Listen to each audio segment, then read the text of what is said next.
Hey everyone, it's Neil from Neil's Train Layout, and I wanted to give everyone a quick overview. We finally have the layout up and running.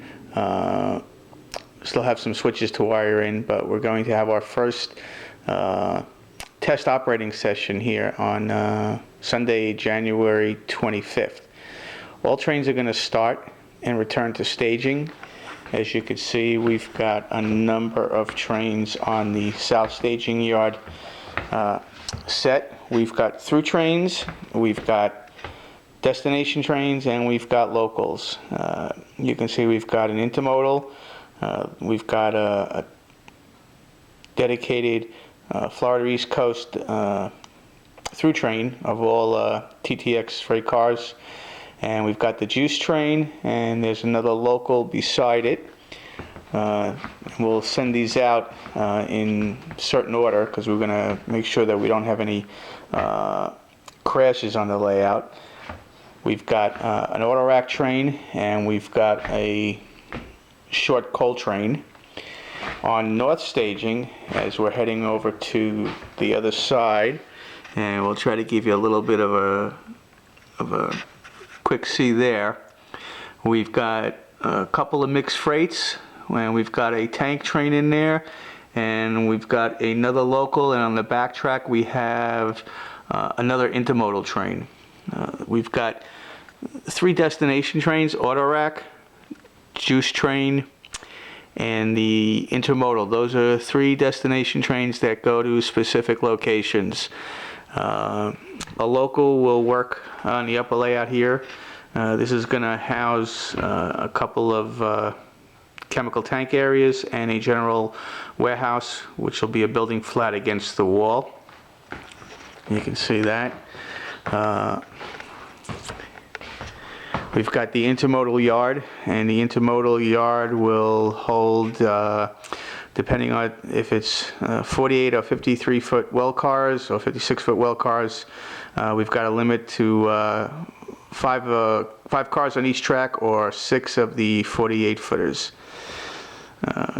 Scanning around a little bit, of course everybody will see there'll be a passenger station here, and everything will go up and down through the helix.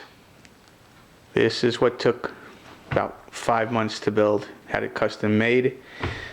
Some of you know that. And basically all trains will start in staging. We'll go up on the inside track here and come back down on the track on the outside track. Come up around the helix, go underneath the future passenger station area, go around the layout a little bit, and then there's a set of tracks here.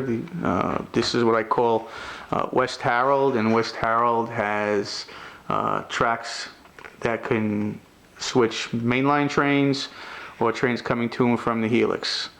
All of the mainline tracks that are on the upper level from West Harold through Little Jamaica and all the way around to the yards, any switch that has to do with the main line or going to and from the helix, to and from a yard, will operate from this control panel.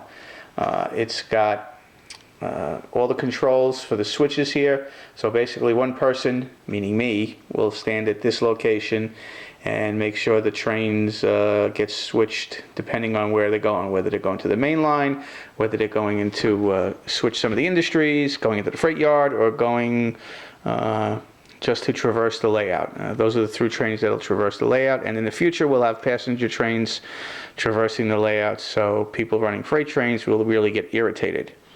Some of the other buildings or facilities on the layout, in the corner there, that is Shapeless Steelworks that will handle coil cars and gondola cars there.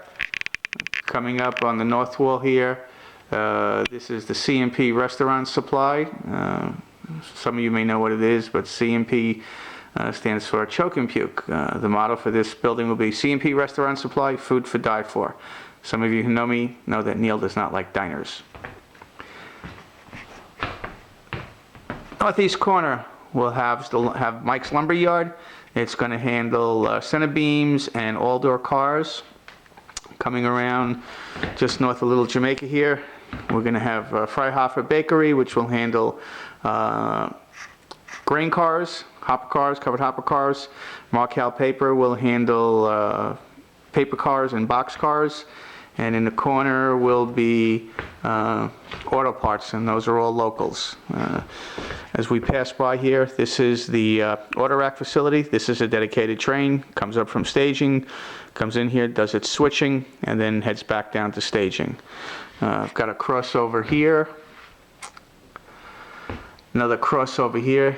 Both those crossovers will help ease congestion in the freight yard and in the industrial area. And now we come around to the freight yard. The freight yard is a stub staging track. It's got basically 2 tracks that run through it.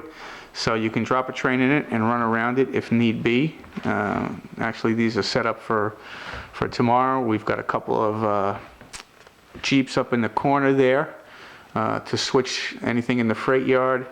And these SD35s would be waiting for an assignment. Now, if the train's not going to the freight yard, going to the industrial area where Tropicana is, this is a local job here. This is Cargill facility. Got tank cars and grain cars. Actually, there was a picture in one of the magazines that showed this type of facility that handles the corn syrup tank cars and the grain cars. So this worked out pretty neat. In the middle here, future home for RMO Electric Supply. RMO standing for Rip Me Off. So you get the picture there. That'll be for coal cars and possibly some flat cars. And of course the juice facility. There's a dedicated train that will come up with 12 cars. Drop those cars. The Tropicana switcher will switch them out, build up the train, and then let the engines, depending on how many are on the train, take those cars back down to staging. Down below, we've got some future stub staging tracks.